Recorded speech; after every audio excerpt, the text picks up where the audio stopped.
আজকের গুরুত্বপূর্ণ আঞ্চলিক সংবাদে সবাইকে জানাই স্বাগতম। আজ হলো 6 ফেব্রুয়ারি শুক্রবার।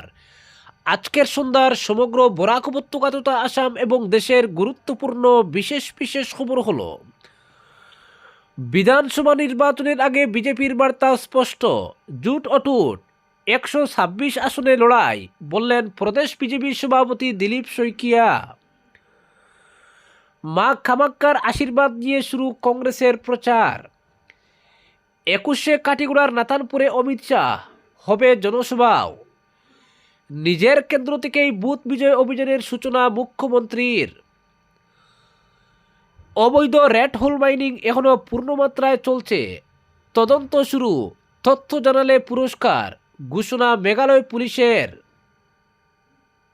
এবং সর্বশেষ খবরটি হলো, টিকিটের সঙ্গে পরিচয়পত্র যাচাই বাধ্যতামূলক, ঘোষণা রেলের। এবারে শুনুন বিস্তারিত খবর। বিধানসভা নির্বাচনের আগে বিজেপির বার্তা স্পষ্ট, জোট অটুট, নির্বাচনী লড়াই হবে একসঙ্গেই। গুয়াহাটিতে এক সাংবাদিক বৈঠকে প্রদেশ বিজেপি সভাপতি ও সাংসদ দিলীপ শইকিয়া জানালেন, শাসক এনডিএর শরিক দলগুলির সঙ্গে বোঝাপড়ার ভিত্তিতেই জোট 126টি বিধানসভা আসনেই প্রার্থী দেবে। কোন দল কোথায় লড়বে তা নিয়ে আলোচনা চলছে, তবে জোটের ভিত মজবুত বলেই দাবি তার। দিলীপ শইকিয়া বলেন, এই জোট কোনো দেখনদারি সম্পর্ক নয়, এটা হোটেলে বসে হওয়া কোনো বৈঠক নয়, যেখানে একজন কথা বলেন আর অন্যজন আরও এক কথা। আমাদের শরিকি বাস্তব এবং মাঠের রাজনীতিতে পরীক্ষিত, বলেন তিনি। তার দাবি, শরিক দলগুলির মধ্যে বিশ্বাস ও সমন্বয়ের ভিত্তিতেই নির্বাচনী প্রস্তুতি এগোচ্ছে, ফলে জোটগত সমঝোতায় ফাটল ধরার প্রশ্ন নেই। সাংবাদিক বৈঠকে নির্বাচনের গুরুত্ব বোঝাতে শইকিয়া বলেন, 2016 আমাদের কাছে ছিল কোয়ার্টার ফাইনাল, 2021 সেমিফাইনাল, আর এবারকার বিধানসভা নির্বাচন আমাদের কাছে ফাইনাল। তার কথা স্পষ্ট, গত দুটি নির্বাচনের জয়ের দ্বারা ধরে রেখে এবার চূড়ান্ত লক্ষ্যে পৌঁছতে চায় বিজেপি। দলীয় সূত্রের বক্তব্য, এই ফাইনালে জয়ের জন্য সংগঠন, প্রচার ও সরকারের কাজ সব কিছুকেই এক সুতোয় বেঁধে মাঠে নামা হবে। বিরোধী কংগ্রেসকে তীব্র ভাষায় আক্রমণ করেন প্রদেশ বিজেপি সভাপতি। তার কটাক্ষ, কংগ্রেস এখন অনলাইন ও ডিজিটাল দলে পরিণত হয়েছে। সাধারণ মানুষের সঙ্গে তাদের যোগাযোগ ক্ষীণ, মাঠে তাদের দেখা যায় না। কংগ্রেস কার্যত একটি ওয়েবসাইট দল। বিজেপির বক্তব্য, জনজীবনের সমস্যা নিয়ে সরাসরি মানুষের পাশে দাঁড়াতে কংগ্রেস ব্যর্থ। এই বার্তাই ভোটারদের কাছে তুলে ধরা হবে। সাংবাদিকদের প্রশ্নে উঠে আসে কংগ্রেস নেতা গৌরব গগৈকে ঘিরে বিতর্ক। গৌরব গগৈর পাকিস্তান যুগ প্রসঙ্গে শইকিয়া বলেন, এটা আমাদের কাছে কোনো নির্বাচনী ইস্যু নয়, বিষয়টি দেশের অভ্যন্তরীণ নিরাপত্তার সঙ্গে যুক্ত। তিনি জানান, পূর্ণ রিপোর্ট এখনও প্রকাশ্যে আসেনি। মুখ্যমন্ত্রী বিষয়টি সামনে আনলে সব পরিষ্কার হবে। তবে যেটুকু তথ্য সামনে এসেছে তাতে কিছু অসঙ্গতির ইঙ্গিত মিলছে, বলেন তিনি। একই সঙ্গে শইকিয়া যোগ করেন, গৌরব গগৈকেও নিজের বক্তব্য রাখার সুযোগ দেওয়া উচিত। তবে এই বিতর্ককে ভোটের কেন্দ্রে টেনে আনতে বিজেপি আগ্রহী নয়, একথা স্পষ্ট করে দেন শইকিয়া। তার কথায়, আমরা এই নির্বাচনে উন্নয়নকেই সামনে রাখব, উন্নয়নের নামে মানুষের কাছে যাব। বিজেপির দাবি, গত কয়েক বছরে অবকাঠামো, স্বাস্থ্য, শিক্ষা ও সামাজিক সুরক্ষা সব ক্ষেত্রেই দৃশ্যমান কাজ হয়েছে, আর সেই কাজের হিসেবেই ভোটারদের সামনে তুলে ধরা হবে। পরবর্তী খবরটি হলো, মা কামাক্কার আশীর্বাদ নিয়ে কংগ্রেসের নির্বাচনী দামামা শুরু হলো। বৃহস্পতিবার রাজীব ভবনে সময় পরিবর্তনের মাটি বাঁচাও জাতি বাঁচাও শীর্ষক যাত্রার বাহন উদ্বোধন করেন প্রদেশ কংগ্রেস সভাপতি গৌরব গগৈ। তার আগে প্রদেশ কংগ্রেস নেতৃত্ব মানবেন্দ্র কমপ্লেক্স থেকে কামাখ্যা মন্দিরে উপস্থিত হয়ে আশীর্বাদ গ্রহণ করেন। গৌরব গগৈ সহ উপস্থিত ছিলেন এআইসিসির সাধারণ সম্পাদক তথা আসামের দলের ইনচার্জ জিতেন্দ্র সিং, বিরোধী দলপতি দেবব্রত শইকিয়া, দুই সাংসদ প্রদ্যুৎ বরদলৈ ও রকিবুল হোসেন, ভূপেন বোরা, রিপুন বোরা, মীরা বরঠাকুর সহ কংগ্রেসের নেতা ও বিধায়ক। এদিন প্রদেশ কংগ্রেসের নেতৃত্বে আমিনগাঁওয়ে প্রচারের সময় বিজেপি কর্মী সমর্থকদের বাধার মুখোমুখি হয়। রাজীব ভবনের সময় পরিবর্তনের শীর্ষক প্রচার যাত্রার সূচনা করে গৌরব গগৈ বলেন, রাজ্যের মানুষ পরিবর্তন চাইছেন। বাস্তব এই পরিবর্তনের সংকল্প নিয়ে কংগ্রেসের এলইডি প্রচার ব্যান্ড রাজ্যের প্রতিটি বিধানসভা কেন্দ্রে প্রচার চালাবে।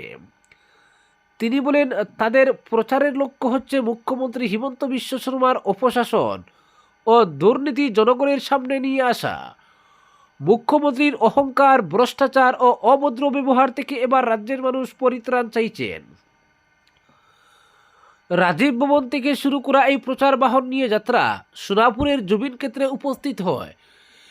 সেখানে কংগ্রেস সমর্থকরা জুবিনের ন্যায়ের দাবিতে ফের সোচ্চার হতে দেখা যায়।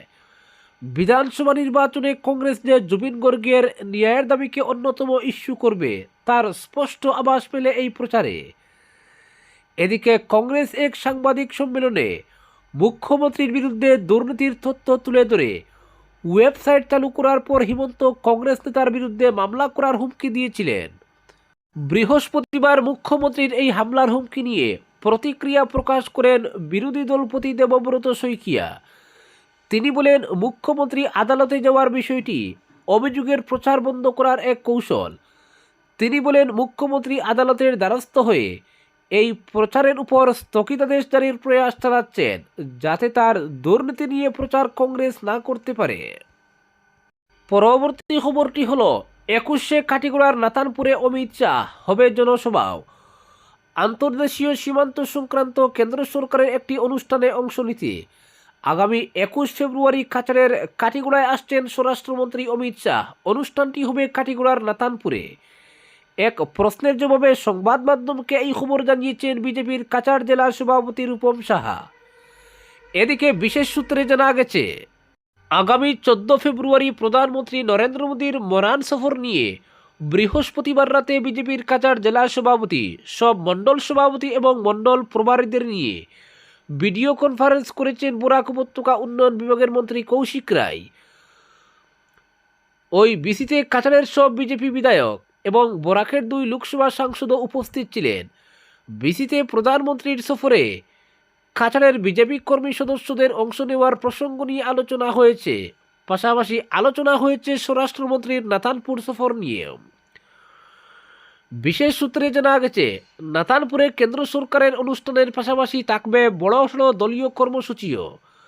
বিজেপি কাছাড় জেলা কমিটির উদ্যোগে সেখানে প্রায় 40 থেকে 50 হাজার লোকের জমায়েত করে হবে জনসভা। জনসভায় ভাষণ দেবেন অমিত শাহ। আসার সম্ভাবনা রয়েছে মুখ্যমন্ত্রী হিমন্ত বিশ্ব শর্মারও। অমিত শাহর সফর নিয়ে পর্যায়ক্রমে আরও প্রস্তুতি বৈঠক হবে বলে জানিয়েছে সূত্রটি। পরবর্তী খবরটি হল, 26-এর বিধানসভা নির্বাচনে তৃতীয়বার ক্ষমতা দখলের জন্য সরাসরি মাঠে নেমে পড়ল শাসক শিবির। বৃহস্পতিবার রাজ্যের 126টি বিধানসভা কেন্দ্রেই বুথ বিজয় অভিযানের সূচনা হয়েছে। আর নিজের কেন্দ্র জালুকবাড়ি থেকে এই অভিযানের সূচনা করেছেন খোদ মুখ্যমন্ত্রী হিমন্ত বিশ্ব শর্মা। এদিন আজারায় বিমানবন্দর মণ্ডল থেকে এই অভিযানের সূচনা করেন তিনি। কথা বলেন 32 নং বুথের অধীনে থাকা কয়েকটি পরিবারের সদস্যদের সঙ্গেও। সেই সব বাড়িতে বিজেপির পতাকা উত্তোলন করেন মুখ্যমন্ত্রী।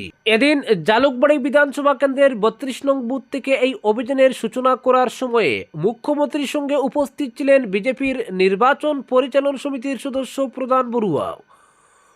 মুখ্যমন্ত্রী জানান, বুথের অধীনে থাকা প্রতিটি বাড়ি বাড়ি গিয়ে দলের কর্মীরা একটি করে দলীয় পতাকা, দলের প্রতীক চিহ্ন থাকা একটি স্টিকার এবং বিজেপি সরকারের 50টি কাজের বিস্তারিত তথ্য সম্বলিত একটি পুস্তিকা বিতরণ করবেন। তবে যেসব পরিবার এসব নিতে অস্বীকার করবেন তাদের জোর করে তা দেওয়া হবে না বলেও তিনি জানিয়েছেন। বলেছেন, পুরো বিষয়টি স্বেচ্ছায়।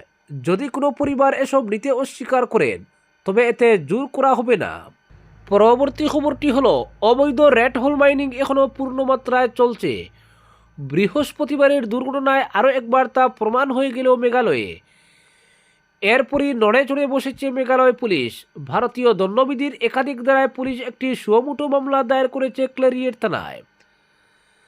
এর মধ্যে বিস্ফোরক সামগ্রী অবৈধভাবে মজুত সংক্রান্ত একটি আইনও রয়েছে। পাশাপাশি অবৈধ খনন, বিস্ফোরক ব্যবহার করার অভিযোগে পুলিশ তদন্ত শুরু করেছে।